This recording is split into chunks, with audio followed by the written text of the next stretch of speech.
Aloha, y'all. How do I get back to the other one? How do you get back to what? If we're ringing it, you don't need to even go to the web browser. So. Okay, so anyway, aloha, y'all. Here it is, Saturday night, April 5th. 10 days to tax day, which I'm not looking forward to this year. But well, regardless. Anyway, what we're hoping to enjoy, and I expect we will, is this particular whiskey that I picked up a couple of years ago when I was riding with my mates going through Green Bay. And this is a hand-selected varietal from Driftless Glen, which is distilled, aged, and bottled in Bourbon, Wisconsin. Where the hell is Bourbon, Wisconsin? Somewhere within the borders of Wisconsin is all I know. How do you spell it? Baraboo, Wisconsin. Okay. This is aged 5 years. Again, this is hand-selected. Now, I didn't realize it when I picked up another bottle of a hand-selected, barrel-selected offering from Driftless Glen. I didn't pay attention to my list. I have another one from a package store down in South Carolina, but it's a different barrel number. The only city, the biggest city that's closest to is Madison. That's kind of west of Green Bay.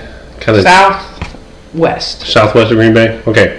So anyway, according to the Driftless Glen propaganda here in the front, the taste of American experience, single barrel straight bourbon whiskey, 96 proof, barrel number 2045, and it looks like it was bottled by Angelica. So I don't know who Angelica is. Like Angelica Houston? There's no last name, so I don't know. Okay, it's 139 miles from Green Bay. Okay. Here on the back, with the propaganda on the wee little decal back here, as they age, each oak barrel imparts its own distinct characteristics to our bourbon. We've selected a unique, exceptional barrel to present as a single bottling that showcases the structure of our larger batches. We have touched each bottle, so with 2 thumbs up. Which one is? Share our dreams. Which one is it? Bottle number. Driftless Glen. Driftless Glen. Just bourbon whiskey. Yeah, but not they have 2. They have a cask strength. This is just 96 proof. Yes. Aged 5 years. Distilled aged, blah, blah, blah, blah, blah, blah. So, anyway, I'm going to open it up and perhaps my research team and their better skills than me. No, you are the one that found everything and told me to disregard them. So, what can I say? Yeah, words. I'm not your research team. I love that sound. Oh my goodness.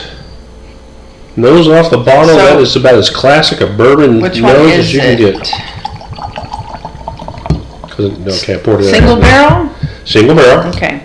So it's the one that's 125 proof? No, that's the cask strength one. Okay. So, anyway, okay, right now, I'm just saying, fantastic. Not the cask strength. Fantastic color. 96 proof. 96 proof. They don't have a lot of information. No. I really think this is one of those really small distilleries who can't afford to have someone do anything worthwhile on the web. Right. I mean, but they're perhaps not as small. They don't have the kind of restrictions that Old House Distillery had. I don't know who Old House is. Old House Distillery. We were just there for Susan's birthday celebration. Oh, there. Yes. They're such a small distillery that they don't have the volume of their whiskey sufficient enough to be able to sell it through anything other than their own, ABC designated store on property. But I'm looking forward to trying it. But you went to their property to get it? This place?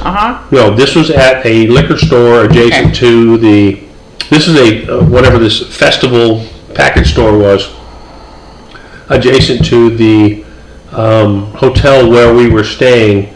So it wasn't just sold at their property then? No, this particular one, I was talking about the Old House one.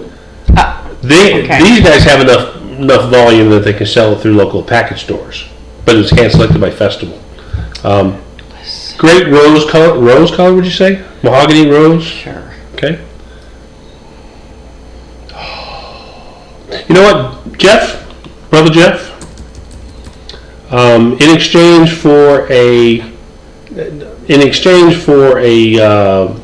letter that I'm looking for from Blanton's, perhaps I'll trade you the other hand-selected version of this that I have. How about just getting an A?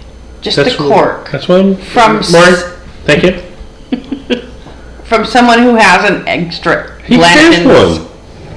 But I think he was thinking about the whole bottle. You don't need the whole bottle. You just need the cork. Maybe I do. Okay. All right. This is a classic bourbon nose. Okay. Vanilla, caramel, graham cracker.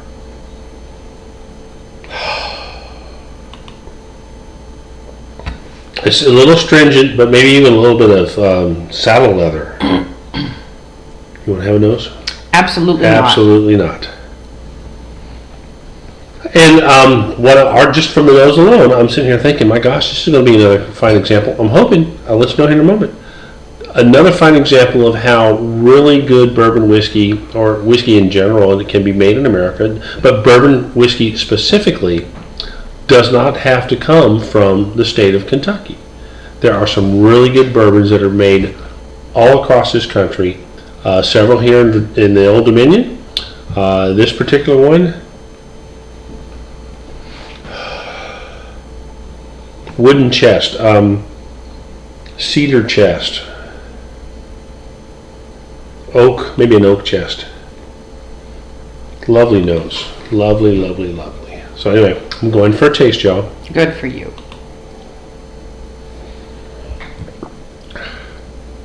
Oh yeah, little cinnamon spice to it.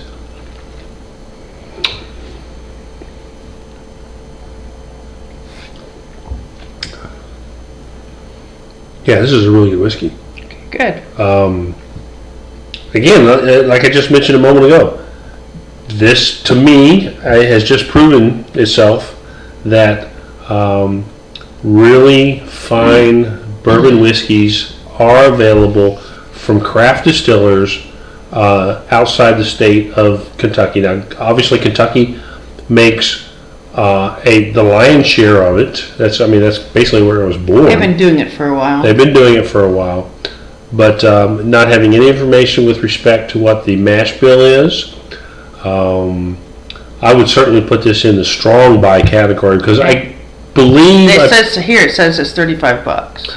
I think I paid $35, if $40. You can get to. Yeah, I think I paid $35, $40. This is, it's aged 5 years. So I did find a web page on the Whiskey Consensus that says the nose is pleasant and dark. Yeah. With notes of cherries, honey, caramel, and honey. So caramel. The honey twice. Honey twice. Twice the honey. A little bit of corn becomes present while swirling the glass. As the glass is brought closer to the nose, a very pleasant note of fresh grape jam. That doesn't sound pleasant to me. No. Okay. Baking spice on the palate. Grape.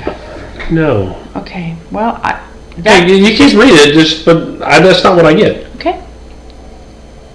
But everybody gets something different. Again, you're absolutely right. The things that you find appealing to you with respect to the nose, to the palate, are likely going to be very unique to you. You're going to get something else out of the whiskey that others may not. Others may get something out of it that you don't. Can I have that? Yeah.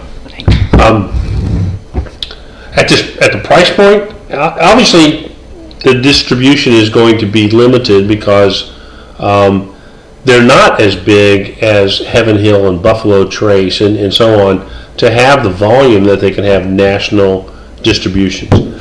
But this is one that if you're in the north central areas of Wisconsin, what's next door? Minnesota, Illinois to the south, Michigan to the north and east. I would certainly recommend looking for this and getting some of this. Now, I like it so much that when I was on their website earlier, they have a wide range They do. of spirits, distilled spirits available. It's pretty good. This is pretty good. I do want to point out that yesterday we were privileged to attend the retirement ceremony of a very good friend of ours. 22 years as a naval officer, a naval aviator. Here's a thumbprint. Oh, it is. Huh. He and his wife have become just super important and special to us, and we look forward to hearing about what their next adventures may lead them to. He's already secured a position with at an industry that's going to allow him to double dip for a while because bank it, put it in the bank, and just look forward to perhaps when we stop or reduce or cut back on our international travel, and we start doing some more domestic travel, we'll have the opportunity to swing through where you guys are moving to. Look forward to that, actually. And God, we're going to miss you because you've been kind of. When we had the boat, it was a lot easier to stop in and see you guys. But Jeff, we love you. Thanks for inviting us and including us in your ceremony yesterday. You probably want to find some of this good stuff here. I'm a little jealous of what Sarah shared about not one but two different varieties of something from the Van Winkle collection that you're celebrating with. You told me about one, but even though this doesn't have the pedigree of the Van Winkle or anything else from Buffalo Trace, for crying out loud, this particular whiskey, this Driftless Glen, is worth seeking out if you're in the region of Wisconsin and in the surrounding states there where it's likely to be available. Okay? I got nothing else to share. So if you'll shut me down, I'll say aloha, ahui ho, Ciao. ciao.